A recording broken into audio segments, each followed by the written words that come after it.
Hello everyone, George Packard with Family Lawn and Landscape, and today I'm going to answer a few questions that I've been getting from you guys, so it's going to be a question and answer session for October 2016. So, apologize for not being around. First off, guys, I've been extremely busy this winter and I'm just starting to get back into it, so you're going to start to see a lot more videos come out. I got a lot of great ideas and a lot of things I want to talk to you guys about, but to start with, it's the question and answer thing. So, and I'm going to try and do this at least once a month with you guys. I get asked tons of questions all the time, and I somehow have to find the time to answer you guys. I try to do it online, but lately I've been just so swamped. I will be getting back to that, but I'm going to answer as many as I can online with you here. Okay, so Brent from Ohio wants to know, first question is, when do you wrap things up for the winter?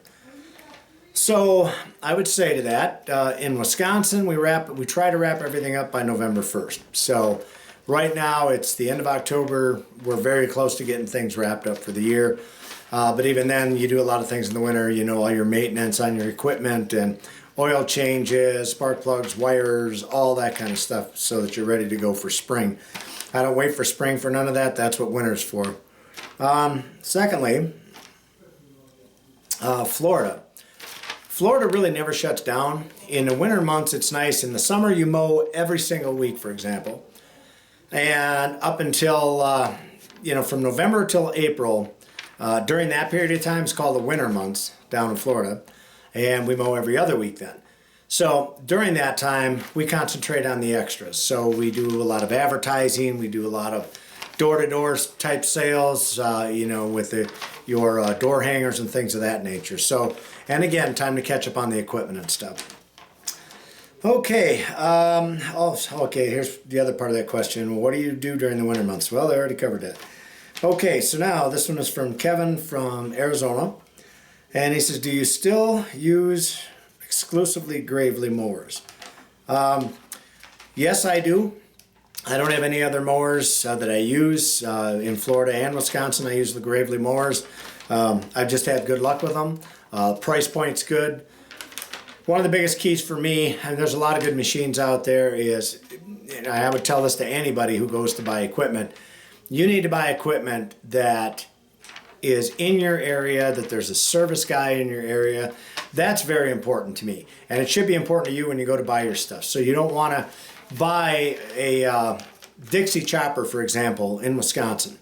Down south, Dixie choppers are everywhere, okay, down in Florida. But when you get up north, they're not. Okay, you can't even find a Dixie chopper up here, hardly at all. So that being said, I don't want to buy a Dixie chopper, bring it to Wisconsin, because if I need parts and I need it worked on, I don't have anybody to do that up here. So that's what I mean when I tell you guys, go with somebody who is going to give you service in your area, because you're always going to have breakdowns. You're always going to have things wrong that you don't know how to fix, okay? So that's important. Let's see. Number 4, Jeff from North Dakota. What brand of stick equipment do you prefer?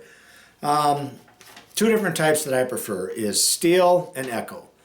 Actually 3. Husqvarna's got some good stuff out there too. So Steel is probably my favorite. Husqvarna, Echo, they're a horse apiece, I think. So most everything we have is that. We've got a few odds and ends that aren't.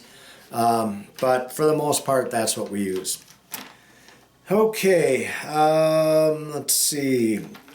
Mark from Cincinnati. What office programs do you use to help you keep track of everything? I believe the girls are using QuickBooks. So that's what they use to keep track of everything, all their invoicing and, scheduling and all kinds of different things they use QuickBooks for. I don't know the cost of such a program, but that's not really what the question was about. But we've been using it for years, and it seems to work good for us, so that's what we use today. All right, Eric from Madison, Wisconsin. How do uniforms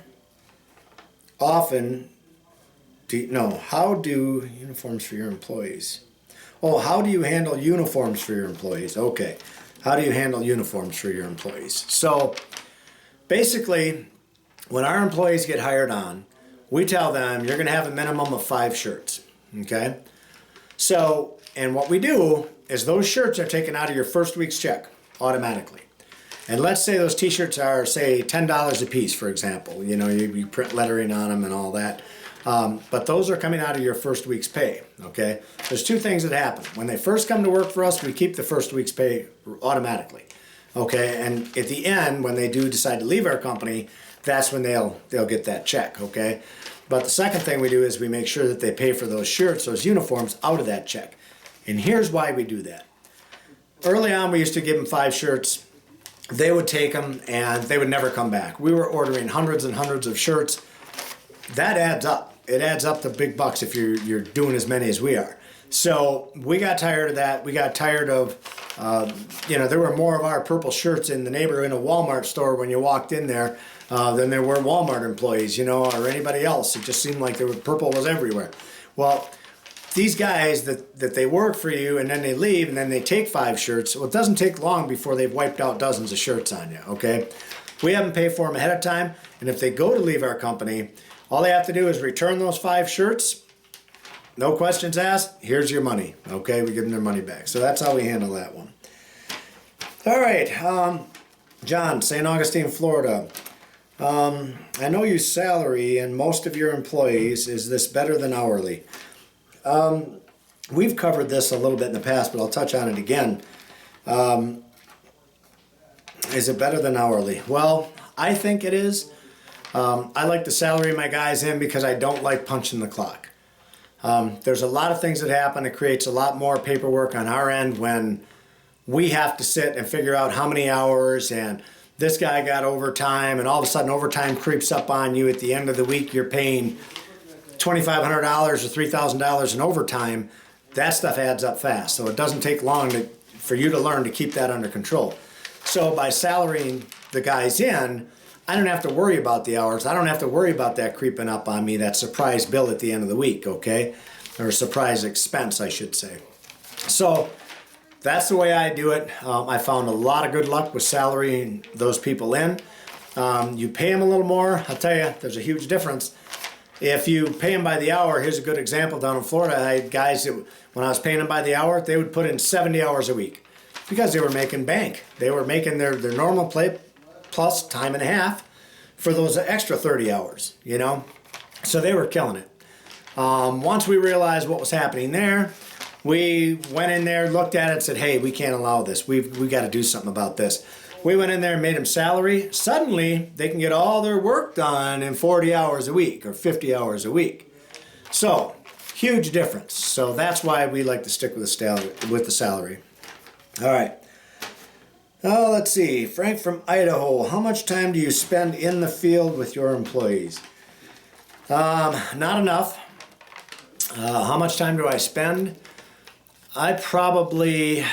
Florida, I don't get down there as often as I should. Down there, but I don't need to be down there that often. I mean, we've got it set up where it's running pretty slick. I guess down there, I get down there 2-3 times a year, maybe 4 times a year. In Wisconsin here, I'm with my employees every morning. I see them in the mornings. I talk to them. We go out. I give them their sheets, give the managers their sheets. They know what to do. The crew leaders know what to do. I talk with them at the end of the week a lot of times. And in the field with them, I'll go out in the field with the guys. I'll go out 3 days a week probably at least. So, okay, let's see. Bill from Louisville, Kentucky. How do you find employees? Boy, that's a good question. Good question. I'm glad we get to cover it. Holy crap, is that tough. That is just a nightmare. How do we find them? Craigslist is one thing that we use. Indeed.com is another tool that we use. We also, speaking of Craigslist, down in Florida now, we have to pay $15 every time you put an ad on. You never had to do that before. Now you have to do it. In Wisconsin, Craigslist is free, so you don't have to do anything for it. On our website, we will always have a help wanted on our website. So that brings in people that are, dedicated people that are really looking for a job in the landscape industry. A lot of them will look at your websites, they'll stumble across them, and when they do that, all of a sudden they'll see that now hiring, and they'll give you a call, and it gives you a chance to talk to them and hopefully bring them on board. So The other thing, all of our trucks, we have these magnets made up, and the magnets are just, you know, like 12 by 12 or whatever they are, and it just says now hiring on them. And every truck has 2 of them on each side of the truck, and sometimes we'll even put them on the back of the trucks, so that no matter where you go, if your crew pulls into a gas station or whatever, and there's other lawn care companies there, and they look at your truck and they see that now hiring sign, they'll jot down your number, or they'll go talk to the guys and say, hey, you guys looking for workers? Because, you know, we don't like where we're working. So then they'll give us a call, or our guys will give them a card and say, hey, call the office. And so that helps us get employees also. Okay. Facebook also. We also utilize Facebook. I'm not good at it. I need to be better at it. But regardless, the office girls can go on Facebook, put an ad on there, and we'll have 6 applicants within hours. So that seems to be pretty potent. Okay, last question. Bob from Seattle, Washington. Do you ever bid jobs without looking at them? So the answer to that is yes, I do. Is it a good habit? Probably not. Is it a habit that shouldn't exist? I don't know. Because I think there's certain things that you should bid unseen.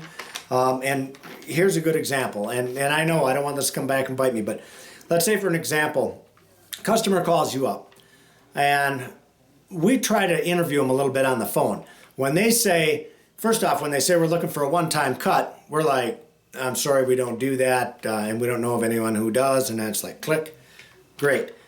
We don't want to monkey with them. There's no money in that type of customer, okay? You're not going to disrupt your routes just to go do a one-time mow. There's companies out there that do it. They must be desperate for cash. That's the only thing I can think of. We're in it because it's serious business, so we don't monkey with those guys. But to back it up, if they tell me something about, yeah, well, I'm getting several quotes, or I'm getting 2 or 3 other quotes, and, you know, I saw you guys and I thought I would give you a call. Well, number one, I don't want to sit and have to compete with everybody out there, but I will compete for the job, but well, here's what I want to do. I don't want to take an hour, take 20 minutes, drive out there, 20 minutes to meet with them, 20 minutes to drive back just to get back to what I was doing, burn up an hour when she's going to get 3 or 5 other estimates anyway. I would rather Google her house, look at the square footage right on my screen, come up with a price, shoot her that price right over the phone. If she's interested in talking to me, she already has my price. She knows what it is. Okay? So tire kickers, basically. After you start to learn how to identify tire kickers, and I've done a video on this, once you learn that stuff, that's when you start utilizing it. That's when you start saying, hey, I'm not going to waste my manager's time and sending him out to this property when, it's such a piddly job, or she has 4 shrubs she wants done. I'm not going to send a manager and waste an hour of his day to go out there because she has 4 or 8 shrubs that she needs done. I'm going to try and quote her a price right over the phone. So I'm going to ask her address, and I'm going to say, okay, you have 8 shrubs, and we'll talk to her. We'll say, well, are they, 4 feet high, 8 feet high, 2 feet high?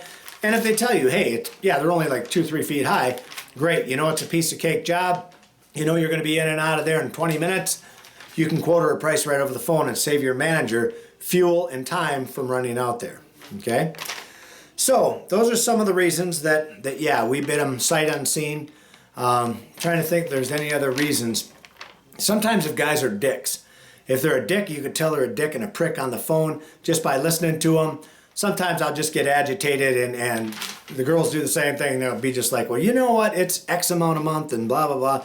Oh my God, I was paying half that. Well, why are you looking for me then?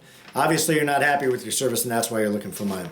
But anyway, so that's all the time we have for the question and answer session this month. This has been George Packard with Family Lawn and Landscape. Don't forget to subscribe, leave your comments below, and if there's any questions you'd like me to answer, please leave them below. I will get back to you guys on it. Be patient with me. I'm getting through them as fast as I can. Thanks for watching.